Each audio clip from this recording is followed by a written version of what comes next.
भाई लोगों, क्या नेताजी सुभाष चंद्र बोस भारत के पहले प्रधानमंत्री थे? और यदि ऐसा है तो नेताजी भारत के पहले पीएम कब बने? आखिरकार उन्होंने पीएम पद की शपथ कहां पर ली थी? बतौर पीएम उनका कार्यकाल कितने वर्ष का था? क्योंकि हमने बचपन से आज तक यही सुना है कि पंडित जवाहरलाल नेहरू हमारे देश के पहले पीएम थे। आइए इस वीडियो में जानते हैं कि सच्चाई क्या है। सुभाष चंद्र बोस का जन्म 23 जनवरी 1897 को उड़ीसा राज्य के कटक शहर में हुआ था। इनके पिता का नाम जानकीनाथ बोस और माता का नाम प्रभावती था।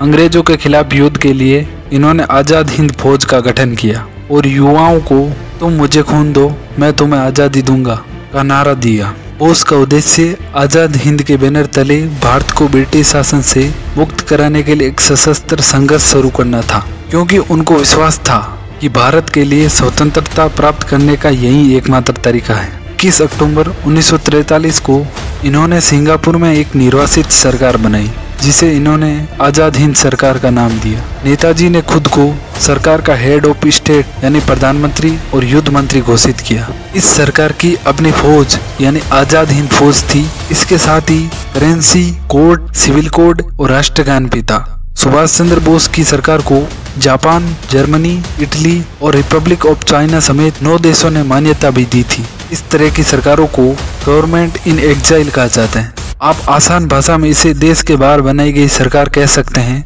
नेताजी आज़ाद हिंद फौज के प्रमुख थे और इन्होंने अंडमान निकोबार में भारत का झंडा भी लहराया था।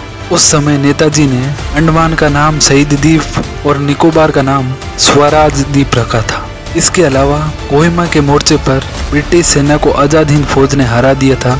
हालांकि उस समय अमेरिका ने जापान पर परमाणु बम गिरा दिया था। इससे आज़ाद हिंद फौज धीरे धीरे कमजोर पड़ने लगी।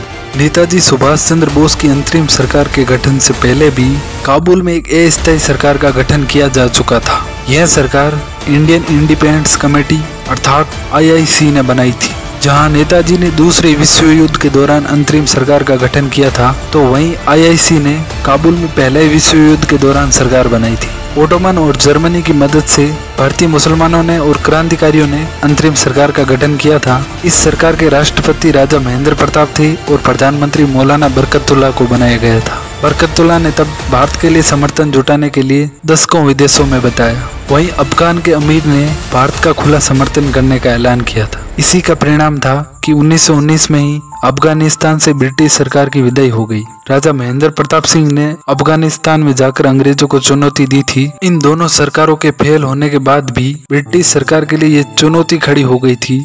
इन दोनों सरकारों का फेल होने का कारण यह था कि दुनिया में बहुत से देशों ने इनको मान्यता नहीं दी थी, और जिन देशों ने ये मान्यता दी भी वे भी खुलकर बोलने को तैयार नहीं थे। वहीं ये दोनों ही सरकारें भारत से बाहर थी। आज़ाद हिंद सरकार तो अंडमान निकोबार तक पहुंची भी, लेकिन काबुल में गठित की गई सरकार कभी भारत नहीं पहुंच पाई। बोस के लापता होने के साथ ही स्वतंत्र भारत की अंतरिम सरकार का अस्तित्व समाप्त हो गया था। दरअसल भारत आज़ाद तो 15 अगस्त 1947 में हुआ था, लेकिन ब्रिटेन ने भारतीयों के हाथों में सत्ता 1 साल पहले ही सौंप दी थी, जिसके तहत भारत में अंतरिम सरकार बनी थी। तब यह तय हुआ था कि कांग्रेस का अध्यक्ष ही प्रधानमंत्री बनेगा। उस समय जवाहरलाल नेहरू कांग्रेस का अध्यक्ष थे। इसके बाद नेहरू की अगुवाई में भारत की अंतरिम सरकार बनी और वो प्रधानमंत्री बने।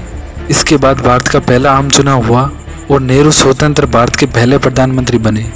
अर्थात स्वतंत्र भारत के पहले प्रधानमंत्री पंडित जवाहरलाल नेहरू थे।